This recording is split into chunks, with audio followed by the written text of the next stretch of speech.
Assalamualaikum warahmatullahi wabarakatuh. Halo Sobat Ram, berjumpa lagi bersama saya Roy Alminpah, tentunya di Ruang Advokat Menjawab.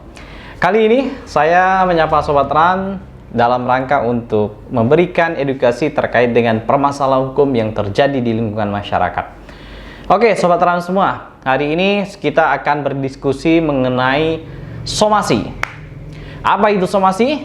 Dan bagaimana menjawab atau menanggapi sebuah surat somasi yang dilayangkan oleh seseorang atau oleh seorang pengacara.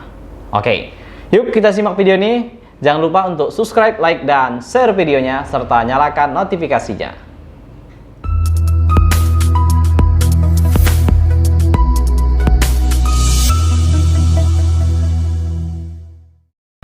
Oke Sobat Ram semua, dalam kehidupan sehari-hari kita sering menerima surat teguran atau surat somasi. Apa itu surat somasi? Surat somasi adalah surat teguran atau peringatan atas suatu peristiwa hukum yang dilakukan oleh seseorang, di mana seorang itu menuntut atas apa yang dilakukannya untuk diselesaikan melalui cara musyawarah kekeluargaan. Somasi bisa dilayangkan oleh seseorang atau mewakili kepada kuasa hukumnya untuk dilayangkan secara tertulis, dan biasanya somasi itu diajukan 1, 2, sampai 3 kali.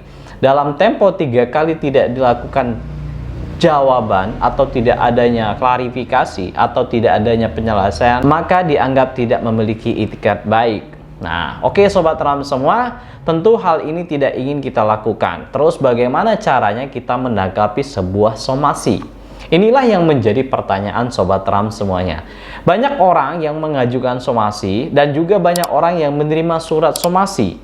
Terkait dengan surat somasi ini perlu beberapa hal yang harus kita perhatikan. Yang pertama adalah legal standing daripada orang yang melayangkan somasi. Kita harus membaca dan mengamati siapa sih orang yang mengajukan somasi ini. Apakah dia punya hak atau legal standing untuk mengajukan somasi atau tidak. Jika tidak punya, maka dia bisa kita abaikan somasinya. Itu yang perlu Sobat Ram ketahui yang pertama. Yang kedua, somasi perlu dilihat ditujukan kepada siapakah, karena banyak pengalaman saya, mungkin kurang telitinya, somasinya dikeluarkan oleh kantor A kemudian ditujukan di dalamnya kepada kantor A, sehingga somasinya tidak nyambung. Untuk itu Sobat Ram tidak perlu hiraukan surat somasi seperti itu.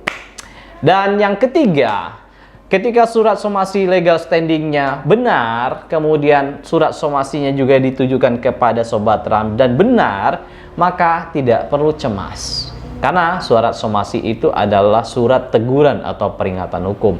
Maka perlu ditanggapi dengan baik-baik. Kalau dilayangkan secara tertulis, maka perlu dijawab secara tertulis.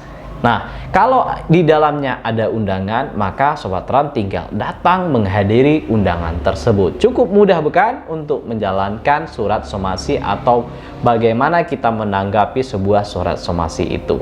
Jadi itu ringkasan singkat kita dalam cuplikan kali ini untuk menjawab surat somasi dan bagaimana cara menanggapinya. Semoga video ini bermanfaat. Terima kasih. Assalamualaikum warahmatullahi wabarakatuh. Salam Sobat Ram.